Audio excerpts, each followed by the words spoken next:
Hi guys.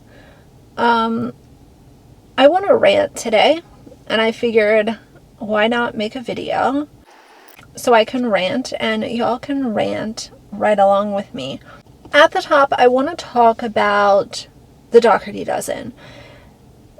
You know, I don't really cover them anymore on any kind of a consistent basis at all. I've talked about them a few times over the last few months, but there's been a rumor going around that the oldest Dougherty former child that's now an adult, his name is Alex, like he's, fully an adult, so I don't feel weird saying his name, but he's become kind of infamous on TikTok. A lot of people, have said that they like him. A lot of people say that they can't stand him. It's kind of the typical, 50-50, depending on what kind of content you're watching.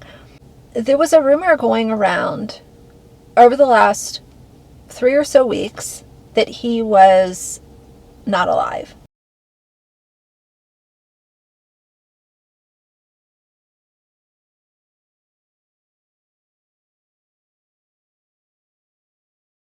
The rumor was going around, it was, a lot of people were asking, like, is this really true? What's going on? Blah, blah, blah, blah, blah.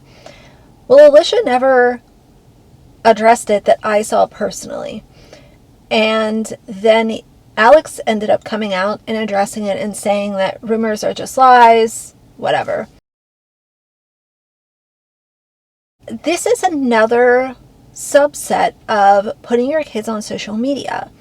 This kid, who, like I said, is now an adult, he's going off to college. And after college, hopefully he's going to be looking for a job in the workforce because, I don't think family vlogging is the route that her kids are going to go. At least I hope that they do something better with their lives than family vlogging. But because Alicia has put her kids out on social media to the degree that they have been out there, this kid already has a digital footprint.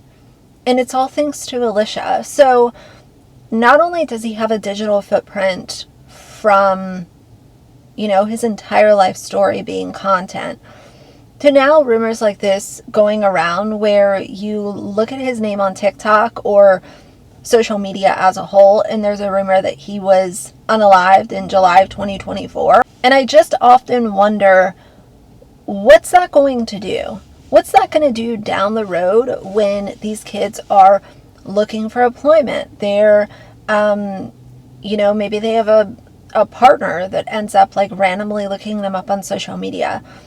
Is it going to have a negative impact? Because for me, like if I was in the position where I was going to hire someone to work for my company and I was going to look on social media, like, how would you feel about that? I don't know how I would necessarily feel about it because I haven't been in that position. But these kids having such a huge digital footprint and having their whole lives out there, I just think it's going to add a little bit of an interesting layer to what happens as they go on with their adult lives. And obviously that's not even talking about the money factor, the privacy factor, the being recognized factor. And what was it all for? So the parents could sit at home and make money and claim that they are just sharing their lives with the internet. It's so much deeper than just sharing your life with the internet, Alicia. The other thing I want to rant about today is, why are we sending influencers to the Paris Olympics? Can somebody please tell me that, aside from marketing and wanting to sell stuff that you don't need to, random people, and using, oh, hey, we're at the Olympics, look at this aesthetic. Why are we sending child exploiters like Avery Woods, entitled influencers like her friend Emile or whatever her name is? Why are we sending people like this to the Olympics? Like, what is the purpose? And I don't want to hear the, oh, you're just being jealous thing. I am not jealous. I would not want to be at the Olympics. I would not want to partake. I can watch very comfortably from my office or my house the events that I want to watch.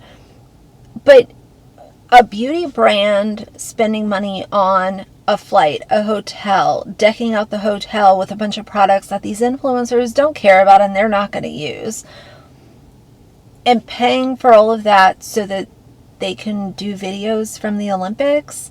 I just don't get it. Like, why don't you, instead of paying entitled influencers that could absolutely pay for themselves to these, countries and all of these extravagant trips, why not take that money and spend it on some influencers that might need a little boost and they can't afford a ticket to Paris. They can't afford a ticket to Bali or wherever these, brands take people nowadays.